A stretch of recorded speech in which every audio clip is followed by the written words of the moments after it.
네, 여러분 반갑습니다. 고수의 전략 스픽스 6시 40분에 매일 여러분들을 만나 뵙고 있습니다. 오늘은 고수를 인터뷰하는 사람으로는 제가 전계환 MC를 대신해서 나와 있고요. 오늘의 고수는 그렇다면 누구인가? 그렇습니다. 바로 정치평론가이신 스픽스 전계환 대표와 함께하겠습니다. 어서 오십시오. 안녕하십니까. 예, 이제 고수의 반열에 오르셨군요. 뭐 고수의 반열이 아니고요. 한 번씩 저도 하고 싶은 얘기 예. 편성해 주시면 네, 민감한 이슈에 대해서 우리가 어떻게 봐야 하는지 예, 분석하고 네. 그리고 약간 먼저 분석하고 예, 뒤에 그 사실을 확인해보고 예, 이런 과정들이 필요하기 때문에 오늘은 특히 민주당과 관련된 그 쌍방울 특검, 쌍방울 그 1심 선고와 관련된 후폭풍이 거셉니다. 이화영 전 평화부지사 1심 선고가 지난 금요일에 있었던 거죠. 예. 네네. 거기에 대해서 지금 뭐 보수 언론이 그리고 이제 국민의힘 뭐 자기 당권 주자들이 일제히 나서서 예. 집중 포화를 이재명 당 대표, 민주당 대표에게 지금 쏟아내고 있지 않습니까? 네. 자, 이걸 어떻게 봐야 하는지 예. 그리고 실제로 중도 확장 노선에 문제가 있는 것인지 아니면 이재명 당 대표가 권력을 사유화해서 당권을 다시 장악하기 위한 네. 일련의 과정으로 이재명 대통령 만들기 프로그램으로 사실상 사당화되어 버렸다라는 여러 가지 이제 공격들이 있지 않습니까? 네. 이제 이 부분을 어떻게 봐야 하는지 많은 분들이 의문을 가지고 있고 저 나름대로 상황을 전체적으로 좀 조망하면서 정확하게 우리 스픽스 시청자 여러분들께 분석해 드릴 필요가 있다. 예. 이런 것 때문에 오늘 고소의 전략을 이재명 당 대표와 관련된 문제로 좀 좁혀서 얘기를 해보겠다. 이렇게 예. 마음을 먹었습니다. 예, 우리 김은숙님께서 우리 전 대표님 늘 든든하다고 말씀 주셨고, 사실 1심 선고가 내려지고 나서 금토일 사이에 굉장히 많은 그 말씀 주신 것처럼 뭐 정치인들이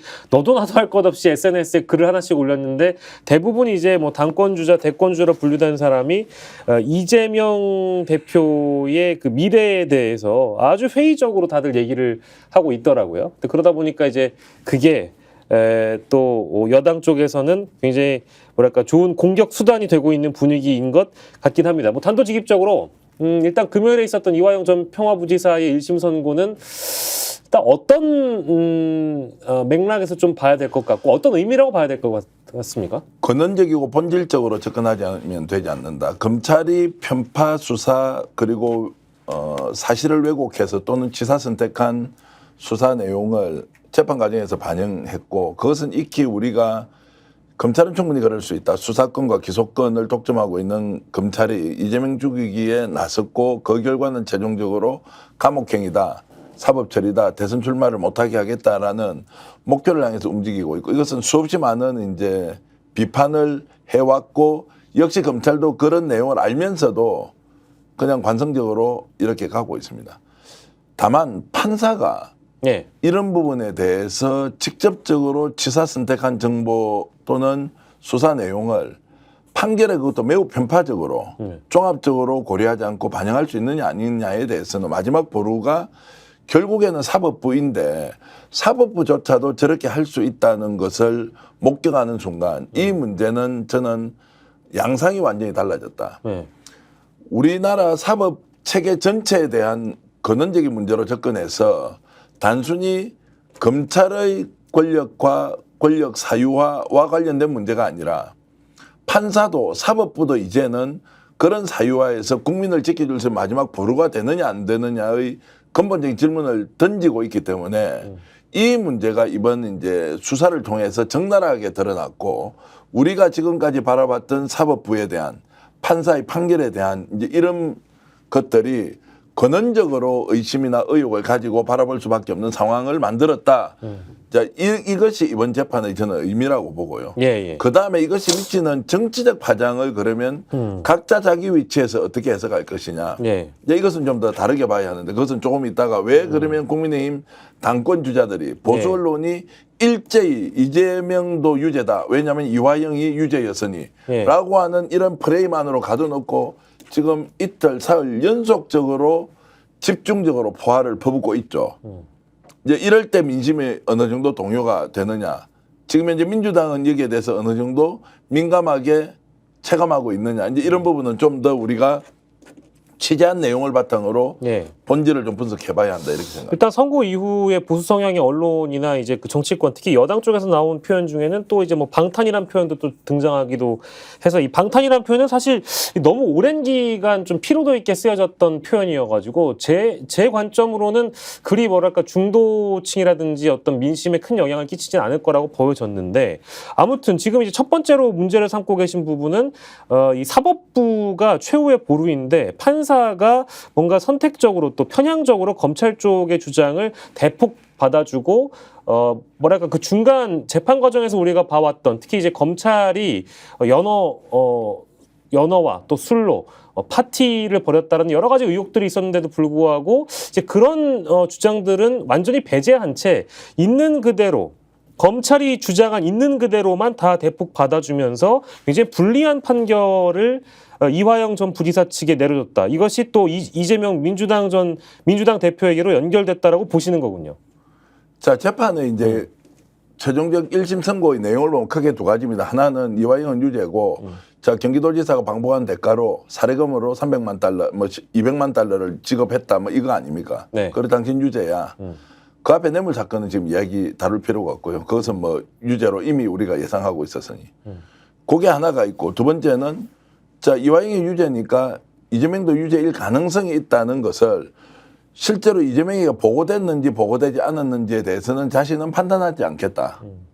이 이야기는 그것은 유죄인지 무죄인지에 대해서 다투는 일이 아니다라고 왜냐하면 하면서 이재명의 재판이 아니었으니까요. 이재명 재판이 아니지만 그 여지를 주는 것은 검찰 너희들이 어떻게 하느냐에 따라서 이 재판을 끌고 가든지 말든지 수사권과 기소권을 가지고 있는 검찰이 알아서 판단하라고 검찰에다가 공을 넘겼죠. 예.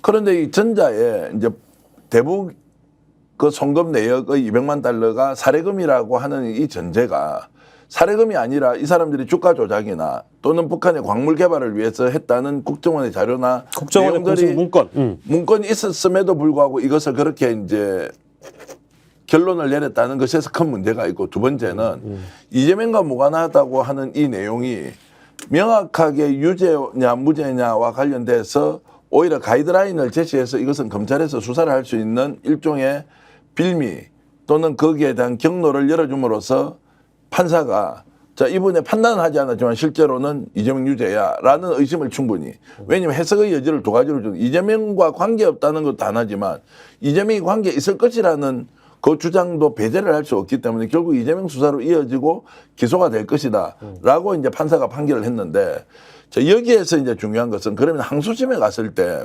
항소심 재판부가 이걸 그대로 받아들일 가능성이 있느냐 없느냐. 지금은 그럴 가능성이 매우 낮을 것 같다. 자, 이재명이 이 내용을 알고 있었느냐 모르고 있었느냐가 지금 현재는 보고받은 바가 없고, 오히려 보고를 했을 때 이거 이렇게 하지 말라고 꾸짖었다는 이야기가 정언으로 나온단 말이에요. 그러면 이 보고라는 행위가 그러면 유무죄를 판단하는 기준이 될 수 있어요? 보고를 받았다고 칩시다. 아니, 북한과 접촉해서 쌍방이라는 회사가 대북 사업을 하기 위해서 뭔가 움직이고 있는데, 자, 우리 스마트팜 사업과 관련해서 자, 경기도가 하지 않은 것을 대신 해준다고 합니다라고 만약 말을 했다고 칩시다. 그래, 그런 사람이 있어. 이렇게 할 수도 있고. 두 번째, 이 사람 일에 대해서 이재명 당시 경기도지사가 조사를 해봤다는 거 아니에요? 이 사람 조심하세요. 또는 이 사람 믿으면 안 되니까 너무 깊숙이 들어가지 마세요. 두 번째 보고 또는 비슷한 정보가 왔을 때 절대로 하지 말았는데 왜 이렇게 하느냐라고 해서 그 일련의 행위가 이화영 부지사에 의해서 이루어졌을 수는 있지만, 그 내용을 알고 있는 이재명 경기도지사가 이것이 유죄냐 무죄냐 판단이 될 수 있냐고요. 알고 있다는 그 정보를 확인했던 내용이 유무죄가 아님에도 불구하고 지금 어떻게 가고 있느냐. 야, 이화영이 유죄니까 이재명도 유죄야 라는 프레임을 딱 가다 놓고, 야, 너 보고받아서 보고받지 않았어. 이러면 대답을 할 수 있냐고요. 자, 보고를 받았다고 하면 그러면 공모예요? 그 정보를 파악하는 것이 공모냐고. 그리고 그건 하지 말라고 했다고 그 내용이 나오면 이제 하지 말라고 했으니까 그러면 그건 아무 관계가 없는 일이 되느냐? 근원적인 질문을 우리가 할 수밖에 없다는 거예요. 자, 이재명은 보고받지 않았다고 얘기하고, 보고를 받았지만 거절했다는 것, 여러 가지 가설이 존재하잖아요. 이것이 유죄와 무죄를 판별하는 기준이 될 수 있냐고요. 그런데 일제히 나서서 야, 이화영이 유죄니까 이재명도 유죄야. 라는 전제로 빨리 왜 수사하고 기소하지 않느냐. 이제 그러니까 한 발 더 나가서 자, 형사사건으로 유죄 판결을 받으면 대통령이 되더라도 그 자리에서 그만두고 내려와야 돼. 라고 이제 가버리면서 정치의 공방이 이루어지고 보수 언론 지난 주말에 제가 보니까요. 하나같이 자, 이재명이 유죄다. 아, 원래 감옥 갈 것이야. 라는 전제로 집중적으로 공격을 하고 있는 이 모습에서 정상적으로 우리가 접근하고 판단하고 있느냐라는 이제 근원적인 질문을 내가 던질 수밖에 없다는 것이고요. 유무죄 여부와 관련해서 전혀 관계없이 정보를 취득했느냐 취득하지 않았느냐 이 문제가 유무죄로 가버렸고 만약에 그 정보를 취득했다면 그것이 증거가 되어서 당신은 유죄야 라고 가는 이제 이 프레임으로 가고 있다는 것, 이것은 명백하게 목적을 가지고 이재명을 감옥에 넣겠다 또는 구속시키겠다, 기소를 시켜서 대선 가도에 어떤 식으로든 방해를 하겠다는 전제가 깔리지 않으면 갈 수 없는 것이죠. 이 이야기 외에는 아무것도 없어요. 그리고 민주당 내부 또는 민주당을 지지하는 사람은 야, 그럼 유죄가 나왔고 저런 식으로 공격을 많이 하는데 네. 그럼 이재명이 보고받았으면 유죄가 되는 거야? 이런 질문이 또 자연스럽게 나오잖아요. 네. 보고받았다고 한들 그게 왜 유죄이며 보고를 받았다고 하더라도 그 보고의 이후에 어떤 것들을 하지 마라. 이것은 문제가 있다라고 했다는 정언이 나오는데 네. 그래도 그것은 유죄다. 그 보고를 받았기 때문에 너는 유죄다. 이제 이렇게 가는 논리를 좀 더 체계적으로 반박할 필요가 있다는 생각이 들어서 예. 지금 현재 상황만으로 놓고 보면은 일제히 공격하는 이런 이유의 이면에는 이 프레임 안에서 이재명을 어떤 식으로든 정리를 해버리자라고 하는 강력한 이제 동기가 생기고 그런 욕구가 당권 경쟁을 앞두고 굉장히 강하게 집권 여당으로부터 이제 분출하고 있다 이렇게 볼 수 있을 겁니다. 예, 사법부의 그 선고를 둘러싸고 또 재판부의 판결을 둘러싸고 그 의미에 대해서는 어느 정도 충분히 해석을 해주신 것 같아서 그럼 아까 이제 말씀해주신 국민의힘 당권 주자들이 너도 나도 뛰어들어서 이재명 대표를 공격하고 있는데 이거에 따른 정치적 파장이 더 중요하다고 또 말씀 주셨잖아요. 자, 한번 생각해 봅시다. 유승민 이제 전 의원이 그 비겁하다. 그리고 오세훈 시장도 비슷하게 얘기를 했고, 자, 이걸 실제로 이 사람들은 어떻게 생각하는지를 거꾸로 좀 물어봐야 한다. 이재명이 유죄일 것 같아요? 이 사람들이 실제 이재명이 유죄라고 생각을 하고 있을까? 아니면 이재명 유죄가 아닌데 이게 나왔으니까 이번 기회에 당권도 있으니까 우리 지지층들을 결집하기 위해서 유죄라고 추정을 할까? 유죄라고 추정을 하려면 전제는 하나가 있어요. 이재명이 사전에 공모를 해서 200만 달러든 300만 달러든 상방울이 대납을 하도록 하라. 이 공모가 성립이 돼야 되잖아요. 어떤 경우에도 오늘 제가 취재를 한 세 군데 정도 했어요. 네. 적극적으로 이재명 대표 쪽이 문제가 있다라고 생각하는 쪽에도 진실로 이것이 이재명이 대통령이 되기 위해서 대납을 200만 달러로 시켰겠나 안 했겠느냐. 그거는 정치를 하는 사람, 정치를 이해하고 있는 사람들이 봤을 때는 네. 받아들일 수 없는 가설이에요.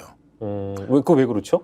아니 대통령이 되겠다고 예. 예를 들어서 마음 먹고 있는 사람이 예. 무리를 해서 특정 기업이 200만 달러, 300만 달러 갖다 주고 그 기업을 조사를 했는데 이 과거에 주가 조작도 한 것도 있고 그다음에 고리 사채업을 했던 회사도 있고 적대적 M&A에 노출이 되어서 이 사람에 대한 평판도가 아주 좋지 않은 그 회사가 나서서 예. 비밀리에 200만 달러, 300만 달러를 갖다 주고 내가 방북을 하겠다 그래서 대선 후보가 되겠다라고 하는 그 가설은 어떤 대선 후보라도 선택할 수가 없어요. 마치 지금 표면적으로 드러난 건 이미 다 뭐 한동훈 뭐 여러 이제 국민의힘 여권 쪽에 있는 당권 주자들은 대부분 이재명 대표의 유죄를 전제하고 SNS를 포스팅하거나 언론 인터뷰를 하는 것 같지만 그게 아니다라는 말씀이시잖아요. 제가 넘겨짓기처럼 이야기하는 것은 지금 현재 이화영이 유죄이기 때문에 이재명도 유죄다라고 할 경우에 그 전제 조건은 이재명 민주당 대표가 당시 경기도지사로서 공모를 해서 북한에 돈을 갖다 주라고 하는 행위가 성립돼야 돼요. 정보 보고를 받는 것이 무슨 유죄입니까?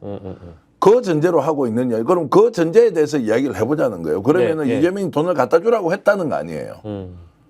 그런데 어떤 사람한테 물어보더라도 이런 방식으로 정치를 해서 자신이 대선 후보가 된다거나 대통령이 되겠다고 특정 기업이 그것도 아주 그 과거의 이력이 좋지 않은 그 회사에 대신 돈을 갖다 주고 하라는 것 자체가 성립이 안 된다는 건 다 인정해요. 네. 그러면 그 사실을 밝히느냐 밝히지 않느냐의 문제는 예를 들어서 보고를 받았다 받지 않았다라고 하는 것에 대해서 극도로 말을 아끼는 것은 자 이것이 받았다 또는 정보를 알고 있었다라고 하는 것을 시인이든 부인이든 하는 순간 이제 어떻게 됩니까? 봐라 유죄니까 이미 알고 있었으니까 공모를 했네라고 몰고 갈 것이 뻔한 거예요. 명약 관한 거예요. 그러면 이거를 자 보고를 받은 적이 없다고 하는 것과 정보를 취득했다는 것과 그 사이에서 극도로 말을 조심해야 되겠죠. 왜냐하면 프레임은 이미 작동되니까 그 말을 함으로써 검찰에서 기소를 해야 하는 네. 또는 수사를 더 가속화해야 하는 이런 사유가 하나 더 번져버린 거죠. 자 처음에는 이것이 주가 조작 사건으로 비화가 되어서 이 사람이 잡혀와서 한국에서 수사를 받아야 되는데 갑자기 이게 대북 송금 사건으로 이제 바뀌면서 경기도가 스마트팜 사업을 하기 위해서 대납하라고 해서 그 돈을 준 것으로 이제 번져버렸잖아요. 자 그런 상황에서 이게 구조가 바뀌었고 그 구조가 바뀐 상황에서 똑같이 검찰이 기획했던 대로 가고 있고 이화영은 그렇게 했다고 회유를 받고 했다. 또는 회유를 받은 사실을 폭로했다. 왔다 갔다 하면서 이제 9년 6개월한 중형을 받았는데 결국 지금 이렇게 펼치고 있는 집권 여당 쪽의 당권 주자든 대권 주자의 모든 논리는 이재명이 공모를 하고 이 돈을 보냈다라고 하는 전제 조건에서 얘기하는데 그 공모에 대한 이야기는 다 빠져 있다는 거예요. 그러면 당당하게 이야기를 해라. 네. 공모를 했다고 이야기를 해서 그 공모 내용이 뭔지 밝히자라고 하면 좀 단순해지지 않습니까? 네. 공모를 했다는 이야기는 하지 않고 공모를 막연하게 의심하면서 그렇게 되지 않았겠어라면서 프레임을 만들어서 집중적으로 공격하는데 그 이면에 중요한 것이 뭐냐. 네. 그 이재명은 대통령감이 아니고 이재명은 원래 좋지 않은 사람이고 이재명은 그렇게 하고도 남을 것이라는 선입견 또 예단 이런 걸 가지고 그대로 이 프레임 안에 넣고 공격을 하고 있다는 거예요. 그래서 이 부분을 우리가 명확하게 인지하고 제대로 내놓고 싸워야 하는데 누가 싸울 거냐? 민주당 싸워야 되겠죠.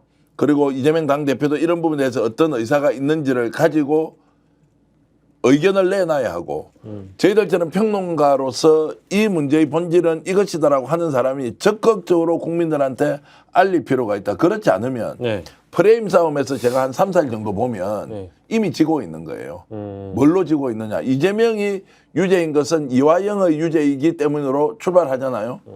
그러면 유죄가 되려면 공모에 대한 내용을 이야기를 단 한마디라도 해야 될 거 아니에요. 그 나와 있는 거는 보고를 했다 안 했다.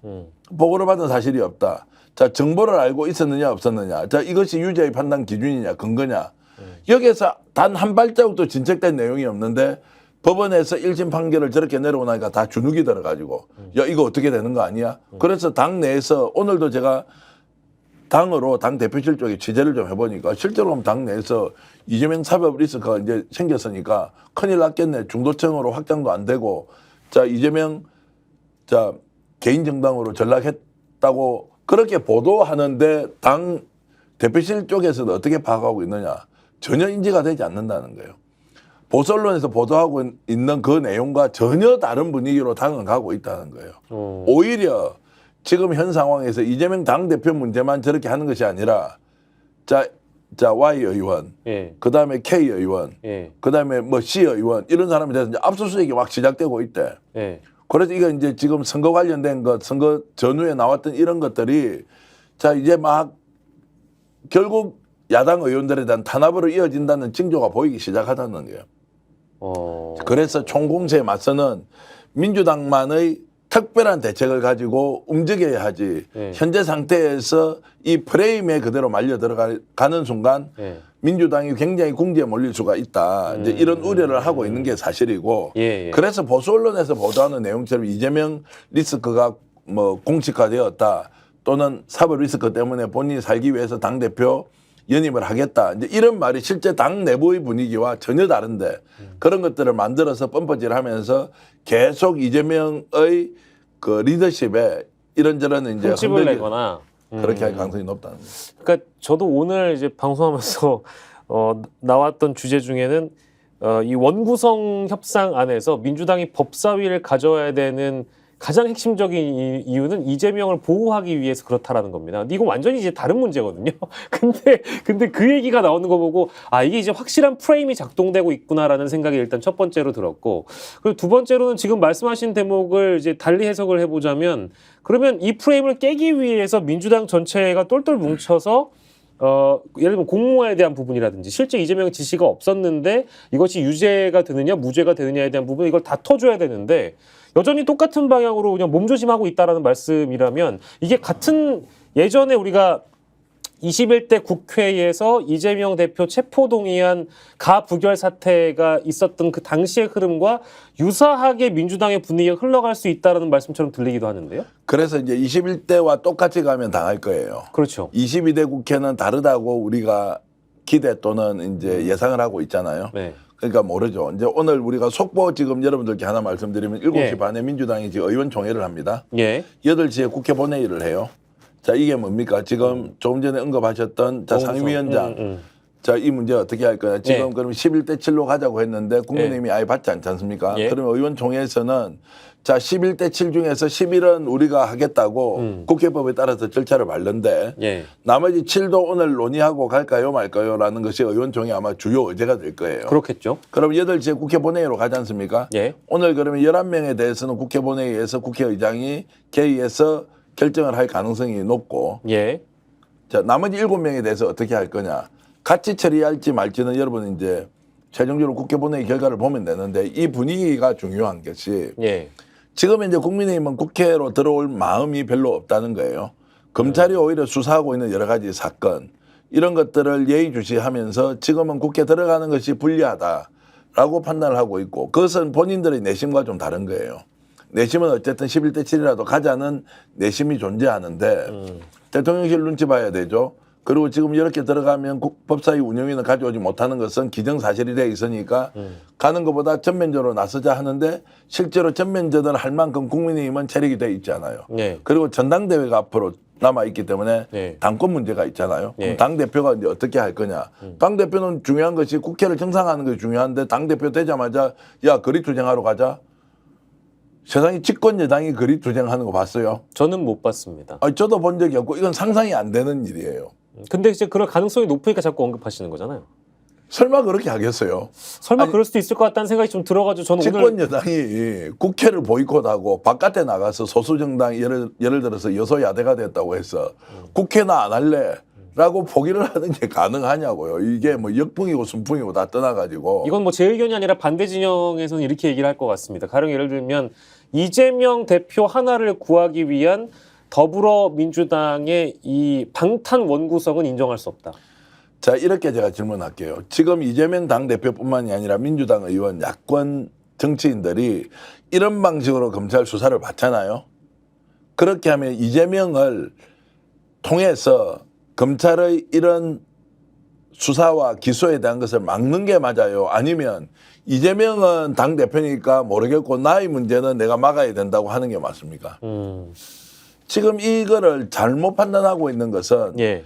야당에서 특히 민주당 국회의원들이 인식하는 것은 예. 지금 이제 검찰의 수사와 기소에 대한 그 편파성과 그리고 왜곡은 단순히 이재명 개인이 당대표를 연임한다거나 자기 대권주자로 가기 위한 발판을 삼는 이 문제가 아니에요. 자, 이것은 자칫 잘못하면 모든 사람을 검찰이 원하는 방식으로 수사하고 기소해서 범죄자로 만들 수 있다라는 그 악 앞에서 지금 다 서 있는 거예요. 예. 그럼 어떻게 해야 되느냐? 차라리 이재명이 이렇게 당하고 있을 때 막는 게 훨씬 더 합리적이죠. 그러니까 본인들을 위해서도 당연히 합리적이고 상식적인 선택이겠죠. 자, 본인들을 위해서 상식적이고 합리적이죠. 여기서 더 중요한 게 있습니다. 네. 민심은 어떨 것 같아요? 민심은 자, 이재명 당대표의 수사에 대해서 민심은 이거는 검찰 수사가 무리하다, 무리하지 않다. 자, 대장동, 백현동, 그리고 지금 대북 송금, 그리고 뭐 성남FC. 성남FC 문제 무리하다, 무리하지 않다. 자, 민심은 어떨 것 같아요? 저는 이미 22대 총선에서 민심이 어느 정도 선택을 했다고 보고 있습니다. 더 중요한 것은 민심이에요.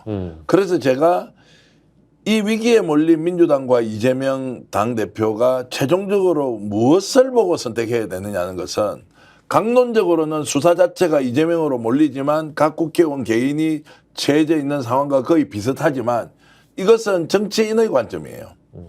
중요한 것은 민심의 관점에서 이것을 어떻게 풀어가야 하느냐. 네.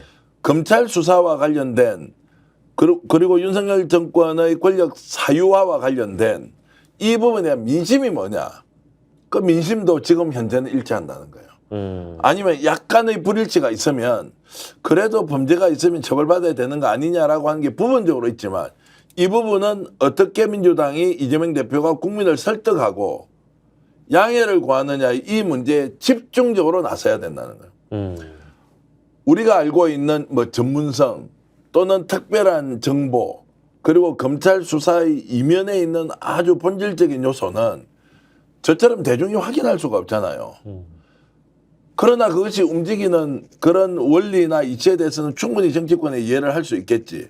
그런데 이것을 알려내는 작업에 네. 소홀하면 안 돼요. 왜냐하면 결국 보수 언론이나 집권 여당이나 검찰은 이재명이 잘못됐는데 이것을 덮으려고 한다라고 하는 것으로 계속 일종의 선전을 할 거 아니에요. 똑같이 민주당도 거기에 대응하는 선전 수단을 가지고 적극적으로 국민들한테 이것이 잘못됐다고 하는 걸 놓치면 안 된다고요. 네. 프레임 게임은 만드는 순간 그 프레임은 자기 소멸할 때까지 계속 간단 말이에요.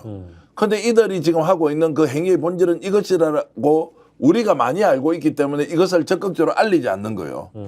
자, 이런 것으로는 부족하다. 지금 현재는 특정 정치 집단이 권력도 사유하지만 실제로 법치도 사유한다는 이 상황에서 대항할 수 있는 것은 반박이나 이런 것들이 최종적으로 국민을 통해서 확인되지 않으면 지금 민주당이나 이재명 대표는 설 자리가 더욱더 적어지겠죠. 자, 그런 면에서 적극적으로 국민들이 이것을 소화하고 이해할 수 있도록 해야 한다. 그러나 지금 3, 4일 동안 제가 목격하는 이제 민심은 흐름은 아, 이거 어떻게 되는 거야? 야, 이거 심판한다더만 어디 갔지? 이렇게 가다가는 또 당하겠는데? 오히려 국민이 지금 민주당 그리고 지금 정치인들을 더 걱정하는 지금 상황이 돼 있지 않습니까? 그러면서 스스로 뛰어나가서 박수치기가 어려운 상황. 그 한 발 물러서고 지켜보고 그냥 관찰만 하고 있는 이 상황에서 민주당이 어떤 전략적 판단과 전술적 실전을 할 것이냐의 그 기로에 저는 서 있다. 절대로 이재명을 죽이기 위한 이 프레임이다라고 하는 이 공격에서 적극적으로 방어하고 그것이 아니라는 것을 국민 설득의 과정을 통해서 나서야 한다고 저는 보는 거죠. 그러려면 민주당의 국회의원들이 정치인들이 이 문제가 바로 자신의 문제다라는 생각으로 국민들이 판단할 수 있도록 적극적으로 이런 정보를 공유하고 판단에 도움을 줘야 한다. 이게 매우 중요하다고 봅니다. 예. 그 제가 실제로 저도 주변에서 많이 만나봐도 아니 사법부가 판결을 했는데 사법부 판결에 의문을 가지는 게 말이 돼? 우리나라 법치국가인데 여기서 일단 많은 물음표가 출발이 되는 것 같아요. 그리고 두 번째는 이 정부 여당 그리고 집권 여당이 실제 설마 국회에 들어오지 않는다는 게 말이 되지 여기서 또 이제 물음표가 달리는 것 같고요. 제가 이제 장기적으로 봤을 때 어떤 그림이 보여주냐면 더불어민주당은 당연히 지금 대통령실과 정부 여당 쪽에서 대통령 부부의 사법적 리스크를 전방위적으로 막아내기 위한 조직적인 움직임이 있을 거라고 보고요. 그걸 이제 당연히 프레임화해서 범야권은 공격을 하게 될 것 같고요. 그리고 반대로 반대 진영 즉 집권 여당과 정부 여당 쪽에서는 이재명 대표 한 명을 방탄하기 위해서 입법부의 거야가 완전히 그 국회를 독식한다라는 프레임, 이 프레임 대 프레임의 싸움인 것 같아요. 그래서 지금 정기환 대표께서 말씀하신 요 틈바구니 안에서 어떻게 누가 더 중도 확장성을 가지고 무당층, 중도층을 설득해 나가는가에 대한 그 작업, 그게 가장 지금 필요한 시점이 아닐까라는 생각이 들었습니다. 선거가 아니기 때문에 무당층, 중도층을 얼마나 설득하느냐 뭐 중요할 수도 있지만 지금은 국면상 그런 건 아닌 것 같고 궁극적으로 중도층이나 무당층을 공격 또는 이제 공략을 하려면 자기 선명성을 분명히 가지는 게 훨씬 더 중요하겠죠. 지금은 이미 프레임 전쟁이라고 표현하셨지만 자, 지금 국민의힘이나 지금 용산에서 이재명 또는 민주당을 공격한 이 논리는 이제 사당화 논리잖아요. 근데 사당화라는 거 좀 따지고 보면 지난번 총선에서 사당화가 아니고 이재명 당대표 중심 체제로 민주당이 제대로 싸워라라고 하는 민심을 비틀어서 한 20% 또는 30% 지지하고 있는 그 사람들이 보는 걸로 프레임화 시키잖아요. 네. 나머지 70%에 먹히느냐 먹히지 않느냐 이제 이거 한번 따져봐야 되고요. 두 번째는 무당청 중도청에 대한 얘기를 하지만 이 선명성이라는 것이 지금 민주당이 지난 21대 국회에서 보여주지 못했던 것은 거대 야당으로서 제대로 된 싸움을 걸지도 또 실천하지도 결과도 내지 못했다는 거 아니에요. 그러면 오히려 지금 이 상황에서는 민주당이 얼마나 강력한 전투력으로 무장을 하고 있느냐. 저는 첫 번째 봐야 되고요. 두 번째는 그 무장한 전투력으로 속도전에 굉장히 민첩하게 대응해야 한다. 속도전으로. 강도도 중요하지만 속도도 매우 중요하죠. 속도가 더 중요할 네, 수도 매우 있어요. 중요합니다. 맞습니다. 전투력이 있죠. 속도죠. 그리고 여기에서 밀리거나 이렇게 해서 자고 오면 하면 안 돼요. 저는 6월 7일이 법정으로 예를 들어서 그 국회원 구성에 대해서 끝을 내야 되는데 지금 오늘이 10일이잖아요. 예. 며칠 동안 시간을 줬지 않습니까? 예. 여기에서 멈추거나 이렇게 해서는 안 돼요. 오늘도 가능하면은 그렇게 패스시키고 가고 내일 정도에 국회에서 아무런 7석의 상임위원장에 대한 대답이 없지 않습니까? 그러면 치고 나가야 된다는 이거를 민주당이 지금까지 21대 때 보여주었던 모습대로 야 이거 하다가 혹시 역풍 부는 거 아니야? 이렇게 하는 순간 역풍이 아니라 오히려 스스로 자멸의 길로 갈 수가 있고요. 그 동의합니다. 역풍이라는 것은 지지층으로부터 오는 역풍을 걱정해야 되지 지지하지 않거나 지지를 유보하고 있는 사람들로부터 역풍이 온다는 착오에 빠져서는 절대 안 된다는 거예요. 강력하게 밀어붙여서 전투력도 확보하고 속도전에서도 뒤지지 않는 정도의 강력한 에너지로 지금 밀고 나가야 하는데 오늘 제가 취재를 해보니 그런 정도의 에너지는 충만해 있다. 왜냐하면 이걸 밀지 않으면 프레임에서도 지금 깨질 가능성이 있죠. 그리고 더 극악무도하게 해놓았던 여러 가지 특히 양평 게이트 같은 경우는 접근도 지금 못하고 있잖아요. 명분백도 올 권익위에서 어떻게 했습니까? 최양명주가 모두 다 지지부진하죠. 그렇죠. 아이고, 할 마음이 없으니까 경찰도 검찰도 수사를 안 하니까 네. 특검으로 가는 수밖에 없는데 특검도 절대 시간이 필요한 거고 오늘 국민권익위원회에서 자 김건희 여사가 받았던 명분백은 받을 수 있다고 해서 그 대한민국 이제 오늘 단체장 부인들은 다 받아도 다 됩니다. 받아도 됩니다, 여러분. 다 다 받으십시오. 받아도 됩니다. 다 받으십시오. 아 이제 문제가 없다고 했어요. 근데 다 받아도 되니까 그게 이제 대가성에 대한 저게 아니고 그냥 박절하게 거절하지 못해서 받았다고 이야기하면 다 이제 허용해요.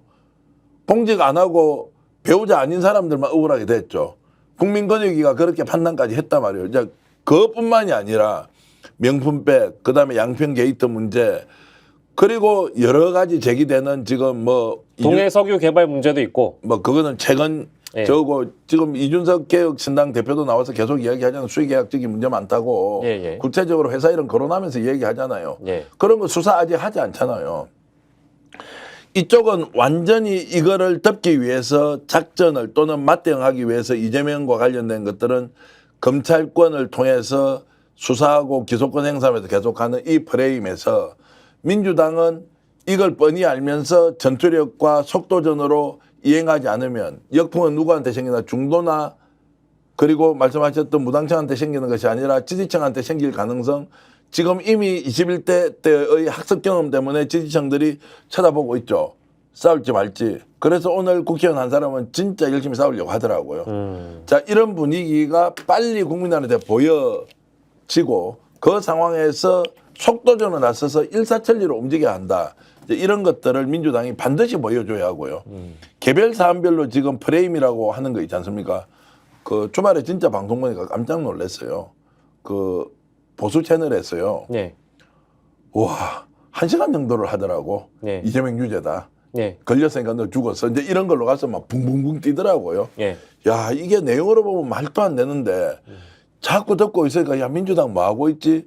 한편으로 요즘 뭐 그 지상파 정면 다 안 쳐다보니까 보도 채널까지 뭐 그럴 수도 있겠다 생각합니다. 한편으로는 완전 물 만난 고기처럼 막 이재명을 이렇게 좀 물고 뜯는다는 좀 과한 표현을 쓰자면 이런 식으로 하는 거 보고는 아 이거 이제 기소까지 가겠구나 수사까지 가라고 막 압박을 넣으면서 대선 후보에서 아예 이탈시켜버리자 이런 이제 일종의 자신감 충만 상태를 내가 목격하고는 야 이거 참 진짜 대한민국이 거꾸로 돌아가도 한참 거꾸로 돌아간다 이 생각이 들더라고요. 제가 지난 한 주 정리하면은요. 지난 한 주의 그 보수 성향 언론과 이제 예를 들면 대통령과 정부 여당의 어찌 보면 편향적일지 모르는 언론들의 대다수의 분위기는요.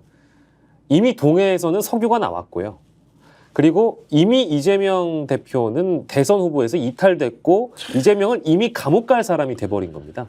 지난 한 주의 분위기가 이미 유죄 추정이 아니고 기정사실화가 됐고요. 석유 매장량은 이미 140억 배럴이 포항 영일만 앞바다에 묻혀 있는 겁니다. 지난주 한 주 분위기가 그랬다니까요. 정말 이 6박 7일간의 그 제 보도를 보면서 저도 뭐 전기한 대표만큼이나 어떻게 이럴 수가 있지? 라는 생각이 들었을 정도니까요. 저도 이제 깜짝 놀란 게 이게 상황의 반전이라고 할 수도 있고 상황의 변화라고도 할 수 있지만 우리가 이제 똑같은 무기의 특정한 상황이 동시에 일어났을 때 요걸 보고 해석하는 거 요걸 보고 해석이 좀 다를 수 있잖아요. 네. 지금은 그런 상황의 반전에 해당하는 것이 아님에도 불구하고 야 이게 이제 물렸구나 너 죽었어라고 하면서 하는 게 상대의 힘을 빼는 이제 효과도 있지만 한편으로는 자신의 지지층을 결집하는 효과도 상당히 생기겠다. 그리고 이재명 원래 싫어하던 사람들은 이제 이재명 걸렸으니까 죽었다 유죄라고 하는 것이 일종의 뭐라 그럽니까 희망 고문이 아니고 뭡니까 자기 이제 원하는 대로 알아서 해석하는 이제 이런 쪽으로 돌아가고 있구나라는 생각을 하면서 와 이게 본질이 묻히는데 우리가 어떻게 해야 될 것이냐 그 본질이라는 것은 결국 그 악을 만들고 그리고 부정과 부패 그리고 검찰권이 남용되고 수사나 기소권이 정말 악용되는 이 상황들이 이런 판결 하나로 다 묻히고 덮이고 가는 상황에서 정말로 거대한 이익의 고리가요. 우리처럼 가치의 고리로 엮여 있는 사람들을 너무나 쉽게 이기는구나. 그러니까 제가 주말에 제 혼자 메모장에 이렇게 써놨어요. 진짜 기독교는요. 이익의 고리로 묶여 있고요. 보통의 대중은 가치의 고리로 엮여 있어요. 그러니까 이익과 가치가 충돌하는 이 상황에서는 정말 가치가 이기기가 어렵겠구나. 느슨하잖아요. 네. 공동의 희망사항 바람이지만 내가 이익을 지키는 것만큼 목숨 걸고 할 수가 없잖아요. 그런데 이익이 연결되어 있는 이제 소위 말하는 저는 제도권의 이런 연결고리들은 철저하게 이익으로 뭉쳐 있기 때문에 그것이 어떤 모멘텀이 하나 왔을 때는 그 가치 집단들을 그냥 깡그리 무시하고 자기들 이익대로 가버리는 거 있잖아요. 그 우리는 철면피라고 얘기하잖아요. 그들은 어떻게 보면 철면피 욕 듣는 건 아무것도 욕이 뱉다고 들어오는 게 아니니까. 그러니까 자기 이익이 되니까 이재명 죽이는데 다 나서 죽여버리는 거예요. 우리는 왜 이재명이 죽어야 돼라고 질문하는 그건 의미가 없는 거예요. 야 1심 판결이 끝났는데 판결 보니까 이재명 유죄인 것 같더라. 그래서 오늘부터 이재명 유죄야. 이렇게 해놓고는 그냥 이재명을 유죄로 만들어서 끝내버리는 거예요. 여기에 너무나 익숙해져 있는 우리 그 보수 정치 세력 또는 아주 비정상적으로 기형화되어 있는 보수 정치 집단의 속성을 보면서 와, 이 사람들 정말 무섭구나. 그래서 순간적으로 드는 생각은 야, 우리라도 대항해야 되겠다. 아무리 가치를 지향하는 사람들이 힘이 약하고 연대의 에너지가 좀 적다고 하더라도 이거 얘기하지 않으면 당하는데 그러니까 극단적 소수가 다수의 선량한 사람을 지배할 수 있다는 거 있잖아요. 그렇죠. 이게 불가능하다고 생각했잖아요. 왜냐하면 극단적 소수가 양심이 있기 때문에 그렇게 할 수 없다는 것이 지금까지 우리가 정치를 통해서 배워왔던 경험했던 그 정치 집단의 속성이에요. 왜냐하면 이들도 대중을 국민을 그리고 민심을 무서워했으니까. 그런데 지금 예를 들어서 300석 중에서 100석 정도 가져간 정치 집단이 우리 잘못한 거 없어. 지지율이 20% 30%밖에 안 되는 집단이 우리 문제 없어. 집권 5년 보장되어 있으니까 70% 너 웃긴 소리 하지 마. 내 마음대로 할 거야.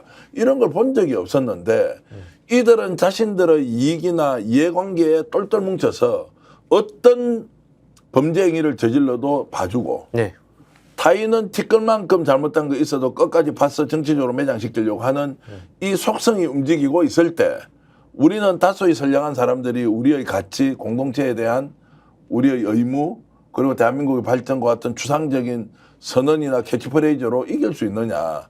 이길 수 없다는 거예요. 그러니까 이제 심각해진다고 우리 같은 사람들도. 그렇죠. 심각해진다고. 아무리 이야기해봐요. 받아들이지 않으니까. 그러니까 이제 인생을 좀 다시 사는 기분인 게요. 저도 주말에 헌법을 조금 다시 봤고요. 그 민주주의를 검색을 해봤습니다. 근데 제가 알고 있는 민주주의는 적어도 이 다수가 소수를 지배하진 않더라도 다수가 소수를 리드를 해왔던 걸로 기억을 하거든요. 우리가 갖고 있는 제도가 다 그렇잖아요.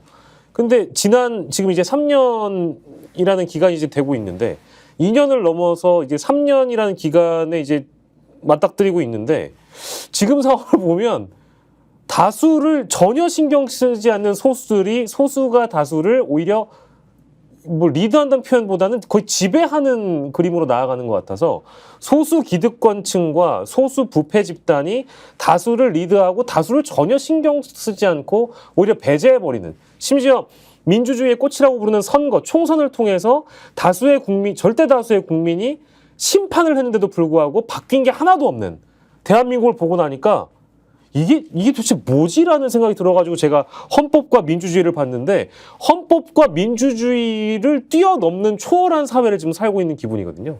그러니까 우리가 전문가의 특권이라는 게 있지 않습니까? 자, 정치인이 선출되고 인기가 보장되어 있는 것도 본인이 특권을 갖는 거지 않습니까? 변호사도 또 평생 변호사업을 할 수 있죠. 의사도 평생 업을 할 수 있죠. 회계사도 그렇지 않습니까? 이런 전문가의 특권이라는 게 뭐냐면 특정인한테 특혜를 주는 거 아니에요. 국가가 제도로서. 네. 그러면 이 사람들이 그 특혜를 받았을 때는 뭐냐. 그렇지 않은 다수의 사람들이 충분히 그 특권이 없더라도 잘 살 수 있도록 너희들은 특권을 가지지만 그 특권을 우리 공익을 위해서 쓰라고 이렇게 준 것. 이게 이제 전문가 제도의 원래 도입 취지예요. 그 전문가들은 전문가가 아닌 사람들에 비해서 더 공직의식이 강해야 하고 윤리의식이 남달라야 하고 국가 간이 투철해야 하고 이런 것들이 전제되어 있었단 말이에요. 네. 세상이 어떻게 뒤집어졌는지 지금은 이 전문가 집단이 특권을 사유화해버리는 거예요. 야, 특권은 내가 이미 가진 것이니까 내가 무슨 책임이야. 너도 임마 필요하면 변호사 공부해서 변호사 하지. 너도 필요하면은 회계사 하지. 너도 필요하면은 선출직 공무원 돼서 임기 보장 받지. 그때부터 내가 가진 거 다 막 쓰는 거 아니야. 이렇게 됐던 적이 없었고 그런 적이 있을 때마다 우리는 거기에 대해서 제재를 하고 그렇게 가면 안 된다는 것이 학습이 돼 있었는데 윤석열 정권 들어오고 나서 그 특권이라는 것이 전문가의 제도로서 주는 이 특권이 사유화가 돼버리니 어떤 문제가 생기느냐. 안 된 놈은 손해만 보고 네. 돼 있는 놈은 지 맘대로 하고 그래도 문제가 없다. 그게 이제 검찰의 기소권과 수사권에 대한 독점이 얼마나 큰 사회적 폐해를 낳고 있는지를 지금 우리가 목격하고 있지 않습니까? 네. 그런 걸로 본다면 나라가 완전 거꾸로 가는데 아닌 대중이 그거를 사유하고 있는 집단을 어떻게 대응하고 대항할 것이냐라고 했을 때 답이 없는데 그나마 야당이라도 있으니까 야당이 적극적으로 나서서 이 문제를 해결해 달라라고 민심이 요구하는 것이죠. 그래서 아까 강조했던 전투력과 그리고 속도가 매우 중요하다. 그래서 자연스럽게 제가 넘어가면 그러면 이걸 어떻게 할 거냐. 특검밖에 없다는 거예요. 특검밖에 없다. 특검밖에 없다는 것은 지금 현재 경찰과 검찰의 수사 체계로서는 도무지 국민들이 원하는 그 의혹을 풀 수가 없고 진실을 밝히지도 않고 오히려 왜곡된 정보로 왜곡된 기소와 왜곡된 재판과 왜곡된 선고를 하고 있는 걸 지금 보고 있지 않습니까? 자, 이걸 넘어서려면 특검밖에 없다. 라고 하고 특검에서 판사가 판결할 수 있는 모든 내용을 종합적으로 취합해서 자 판단해달라라고 해야 되는 것이죠. 특히 이번에 이화영 사건과 관련된 특검은요. 이재명이 무죄를 입증하기 위한 특검이 아니고요. 이것도 이제 잘못 알려져 있어서 여러분들께 말씀을 드리면 검찰이 수사하는 과정에서 수사권을 독점하고 있잖아요. 그러면 수사와 관련된 정보를 불법적으로 취득해. 그리고 편향적으로 사용해. 공정하게 다루지 않아. 이걸 봤을 때 수사해야 돼요? 수사하지 않아야 돼요? 수사해야죠. 수사해야 되지 않습니까? 그래서 이것은 이재명을 무죄로 만들기 위해서 하는 것이 아니라 검찰이 수사할 때 불법 행위를 너무 많이 저질렀다는 거예요. 이거를 수사해야 된다는 게 특검이지 판결을 어떻게 바꾸고 말고의 문제가 아니에요. 검사의 불법 사실로 의심되는 사안이 엄청나게 많은데 이걸 그냥 내버려 두고 알아서 기소를 다 해서 재판 과정에서 자 그런 자료를 내놓은 거를 판사가 저렇게 결론 내는 것을 그대로 국민들이 판결이니까 받아들이라 이거 할 수 있냐고요. 그런데 바깥에서는 이 특검이 왜 필요한지에 대한 것은 그 검사의 불법적 사실로 의심되는 내용들을 수사를 하자. 그러면은 진실이 명명백백하게 밝혀지고 그걸 가지고 최종적으로 판결할 수 있는 거 아니냐라고 할 수 있는데 그것이 원천적으로 차단돼 있다고 했을 때 여러분 특검을 하는 게 맞습니까? 특검을 하지 않는 게 맞습니까? 특검하면 비용도 시간도 국민적 에너지도 엄청나게 낭비가 되지만 그렇지 않고서는 이거를 지금 바로잡을 수가 있습니까? 경찰이든 검찰이든 수사하는 내용이 엉터리라고 누가 봐도 엉터리인데 이 수사를 다시 하지 않는다. 거기에 해당 수사하고 있는 검사나 이런 사람들의 불법 사실까지 의심이 되는데 그대로 놔둘 거냐. 당연히 특검으로 가서 해야 되죠. 박앵커가 내가 만약 그런 일 당하면 어떻게 할 건데요. 선택적으로 법원은 최종적으로 종합적으로 판단해 주지 않아. 이런 것들을 우리가 목격했을 때 이제 어떻게 할 것인지가 매우 중요한 사안이어서 특검은 반드시 추진을 해야 한다. 이제 이런 입장을 계속 국민들에게 알릴 필요가 있다는 말씀을 한 번 더 강조드리겠습니다. 구독 유진님께서 본질이 오늘 잘 드러나고 있다 말씀 주셨고 아까 작전을 잘 짜야 된다 이게 이제 그러니까 쉽지 않다. 송지수님이 작전을 잘 짜야 된다. 이 진짜 어렵다라는 말씀을 해주셨어요. 저도 동의합니다. 뭐 두 분 말씀 동의하고 댓글 주셔서 너무너무 감사드리고 주윤발님은 검찰이 수사를 안 하니까 특검이 일을 해야지요.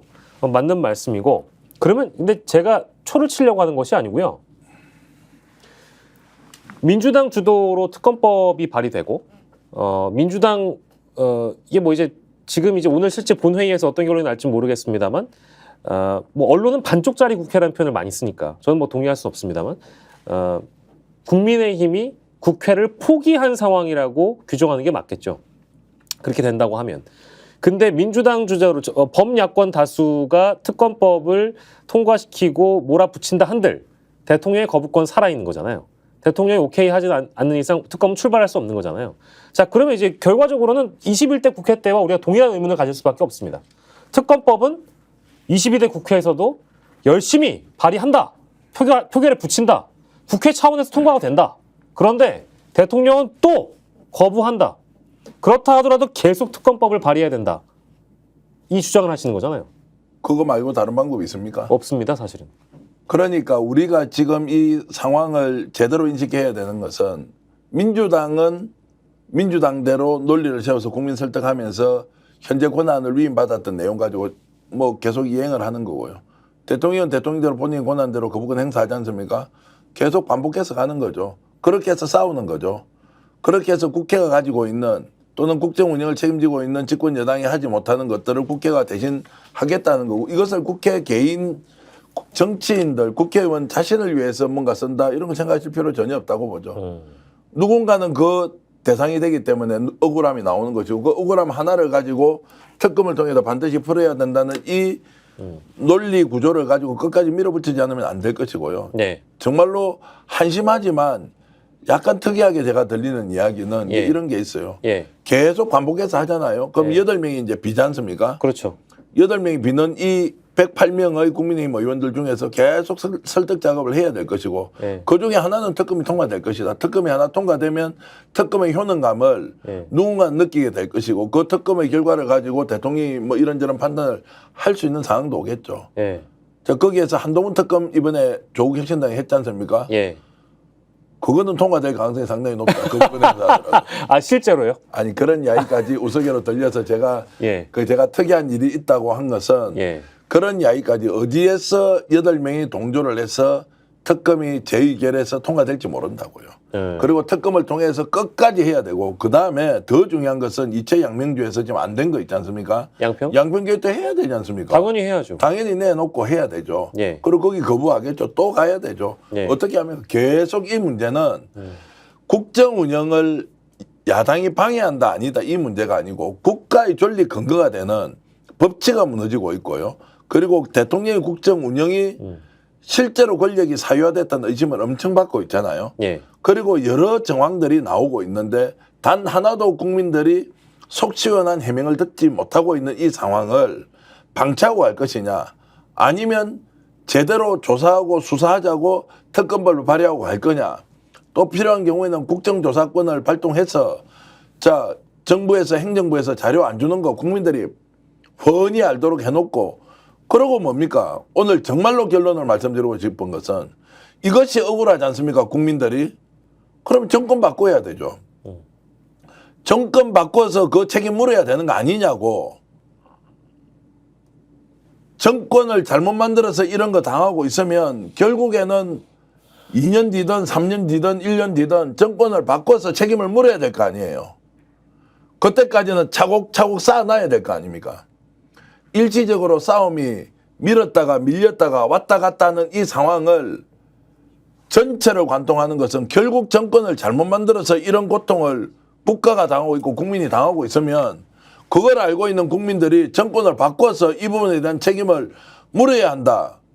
정권을 바꾸는 것보다 더 빠른 개혁과 혁신은 없다라는 인지를 확실히 하고 지금 현재 하나하나의 사안들을 정말로 냉정하고 정말 냉철하게 판단하고 행동해야 한다는 말씀을 드리고 싶습니다. 오늘 계속 말씀 듣다 보니까 그 정기한 평론가가 지금의 상황이 굉장히 큰 위기라고 느끼시는 것 같아요. 네. 왜냐하면 기존에 싸웠던 방식과는 또 다른 국면으로 당연히 야당의 흐름이 가야 될 테고, 근데 그게 아니라 만약에 이 이재명 대표의 사법 리스크를 운운하는 여러 언론들의 지적이나 이런 평가들에 휘둘리게 되면 21대 국회와 크게 다르지 않을 것이다 라는 그런 위기가 있는 것이고, 만약에 이대로 밀리게 되면 정말로 진짜 어느 하나 해결되지 않고 국민들의 의구심이나 이런 분노를 해소할 수가 없을 것이다라는 우려도 또 있는 것 같아요. 그러니까 막연하게 걱정하는 분들도 존중해야 되지만 그분들의 의견대로 따라가서는 안 된다는 거예요. 민심의 본질을 정확하게 꿰뚫고 민심이 원하는 대로 전면적으로 나서서 싸워야 한다.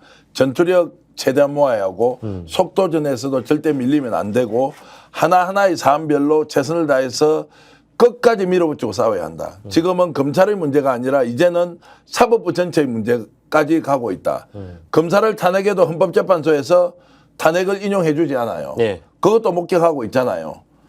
자, 그러면 우리나라 사법체제 전체가 무너질 수 있다. 아니면 지금 이것을 바로잡아야 한다는 정도의 강한 의지를 가지고 밀어붙여야 하고 그리고 국민을 믿고 가는 수밖에 없다. 국민을 믿는다는 것은 국민이 원하는 대로 움직이면 된다. 예. 궁극적으로는 정권 교체다. 정권 교체를 하기 위해서 3년의 시간이 길게 남은 것이 아니라 이 문제를 결국 가장 합리적으로 현명하게 뒤집고 바로 잡는 것은 정권 교체밖에 없다. 그 정권 교체의 에너지를 계속 모아가야 된다는 것이고 여기에서 좌고우면해서는 안 된다. 예. 똑같은 방식으로 전문가이기 때문에 내가 정치해 보니까 이런 부분은 훨씬 더 중요하고 국민들 마음을 살펴야 되고 이런 본질이 아닌 격가지에 있는 이야기를 가지고 마치 본질인 것처럼 중요하다고 이렇게 이야기하지 말자. 지금은 전면적으로 싸워야 하고 전면적으로 싸워서 결과를 가져와야 하고 그렇지 않으면 나라가 제대로 설 수 없다는 거예요. 이 정권을 인정해 줌으로써 이익을 보는 소수가 생길 수 있지만 절대 다수의 국민은 손해를 보게 돼 있고 그럼으로써 우리나라는 더욱더 나락으로 빠진다는 이 중대한 위기의식을 가지고 이재명 대표를 살리자는 문제, 민주당이 정권을 잡아서 너희들이 호가호해라 이런 게 아니라는 거예요.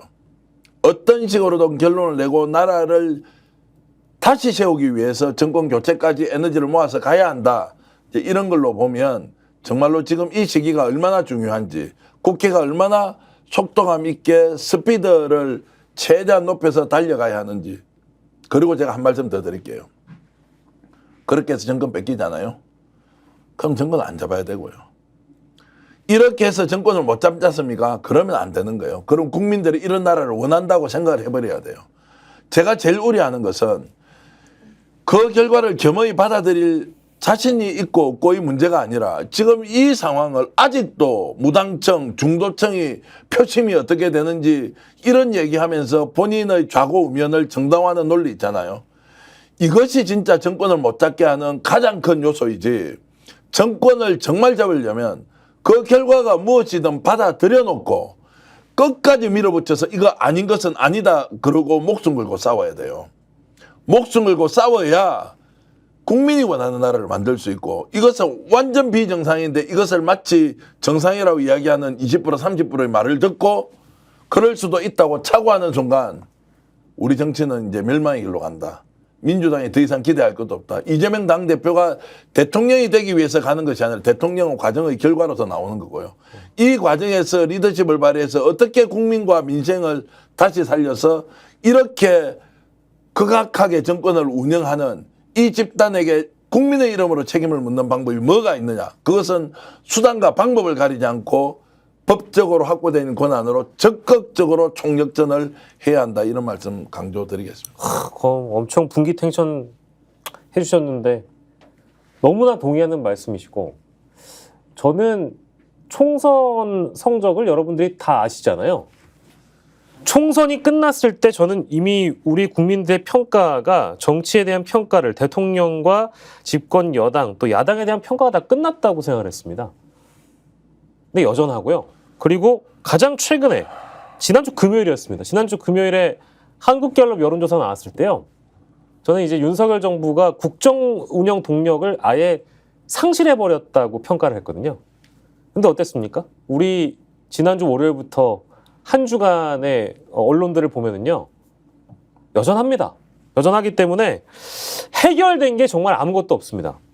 민생경제 이미 무너지기 시작한 지 오래됐고요. 그리고 민생경제를 그렇게 민생을 외치시던 분이었는데 여전히 지금 민생경제에 가장 큰 타격을 줄 만한 이 남북관계에 대한 위기가 다시 도래한 상황이고 의정 갈등 지금 의협 쪽에선 파업한다고 지금 날짜까지 못 받고 있는 상황인데 정부 쪽에서 손을 못 쓰고 있습니다. 이렇게 되면 이게 또 우리 국민들의 건강권의 위기가 올 수 있고요. 양평 명품 가방이요? 주가 조작. 어느 하나 해결된 게 없어서 지금 정계한 대표가 느끼는 위기의식과 우려를 몸소 제가 또 느끼고 갑니다. 한 말씀만 더 올리겠습니다. 예. 200석을 못 만든 게 얼마나 지금 후회가 되고 억울해요. 그때 200석을 넘겼으면 이렇게도 하지 않았을 거예요. 108석과 192석이 되는 바람에 지금 윤석열 대통령이 운영하는 국정 운영 방식 여러분 한번 보십시오. 이게 우리 국민들이 선택한 그때 좀 더 강력하게 200석을 넘겨줬으면 통제도 되고 조절도 되어서 나라가 이 모양 이 꼴로 가지 않는데 지금 몇 가지 얘기했던 의사 갈등, 의사들이 파업한다는데 아픈 분들은 어떻게 합니까? 정권 신경도 안 쓰고 지금 외국에 나갔어요. 그 외국 나갈 때 오늘 아침에 비행기 출발 시간도 1시간 좀 늦었대요. 무슨 이유인지 모르겠는데. 이런 지금 나라에서 살고 있는데 정말로 요즘은 통탄할 일이 200석 못 만든 게 후회가 돼서 미치겠다 이런 사람이 한두 명이 아니고요. 두 번째 민주당 제발 야당 제발 200석 못 만든 거는 국민이 못 만드는데 너희들이 200석 이상의 몫을 좀 해라 지금. 이 준엄한 경고를 민주당이 듣고 있으면 얼마나 열심히 지금 싸워야 되겠는지. 나라가 도탄이 빠진 게 나라가 망할 정도로 남북한이 언제 전쟁이 일어날지 모르고 한쪽은 오물 던지고 한쪽은 삐라 뿌리고 그래가 대구 확성기까지 가져다가 지금 싸움판 하는 이 저질 남북관계를 만든 이 저질 정치가 어떻게 국민들이 용납을 한단 말입니까? 그런 말씀을 한 번 더 드리면서 정말로 200석을 못 만든 것이 통탄할 일이다 이런 말씀을 한 번 더 드리겠습니다. 예, 많은 분들이 오늘 방송 집중해서 봐주셨고 저희 고수의 전략에서는 이 민주당이 어떻게 해야 되느냐 또 이제 민주당을 지지하시진 않았더라도 정권을 심판해보겠다라는 차원에서 이번 총선에서 범야권의 표를 몰아주신 국민 여러분들이 많이 지치고 질리고 지긋지긋한 상황에 놓여 있을지 몰라서 갈팡질팡 우왕좌왕할지 모르는 여러 우리 국민분들을 위해서 야당의 역할을 좀 주문하는 오늘 주제가 됐던 것 같습니다. 예, 바로 뒤에 이어질 스픽스의 간판 프로그램 역전의 용사들 7시 50분부터 시작한다고 하고요. 오늘 주제는 아마도 조금 전에 권익위원회에서요. 법정 시한을 넘겨서 법정 시한이 90일일 겁니다. 90일 이내에 결론을 내야 되는데요. 고발이 들어오면 유권 해석을 해줘야 되거든요. 근데 시간이 한참 지나서 오늘 결론을 권익위가 냈습니다. 위법사항 없다. 김건희 여사가 디올백을 받은 것은 위법사항이 없다라는 것이 대한민국의 권익위원회의 결론이었습니다. 여러분들은 어떻게 생각하시는지요? 그 이야기를 심층적으로 오늘 스픽스 역전의 용사들에서는 해보도록 하겠습니다. 7시 50분 이 방송에 그대로 계시면 7시 50분부터 김미화 MC 또 우리 오늘 출연하시는 분들 멤버 소개 좀 해드릴까요? 그 양문석 의원이 원래 나오기로 했는데요. 오늘 아, 갑자기 또. 국회 본회의가 생겨가지고요. 예. 제가 대타로 들어가는데 아. 저보다는 훨씬 더 유명한 변희재 대표, 예. 노영희 변호사 예. 이런 분들이 나오시니까 오늘 뜨끈뜨끈한 주제를 가지고 여러분들과 함께 얘기 나눌 것입니다. 예. 김현주님, 내가 이런 대한민국에서 살게 될 줄은 상상도 못하셨다라는 그런 분노가 느껴지는 댓글인데 그 분노를 역전의 용사들과 함께 해주십시오. 그 분노를 탈탈 털어드리겠습니다. 함께 해드리겠습니다. 예, 오늘 고수의 전략 시간이었고요. 전계환 스픽스 대표, 전계환 정치평론가와 이 시간 함께했습니다. 저는 박영식이었습니다. 끝까지 여러분들 남아 계시면 7시 50분부터 고수의 전략 함께하도록 하겠습니다. 변희재, 노영희, 전계환, 김미화의 역전의 용사들 끝까지 여러분들 함께해 주십시오. 저는 물러가겠습니다. 여러분 고맙습니다. 지금 당장 스픽스 구독 눌러주세요. 지금 보고 계시는 영상 좋아요, 댓글도 마구마구 남겨주세요.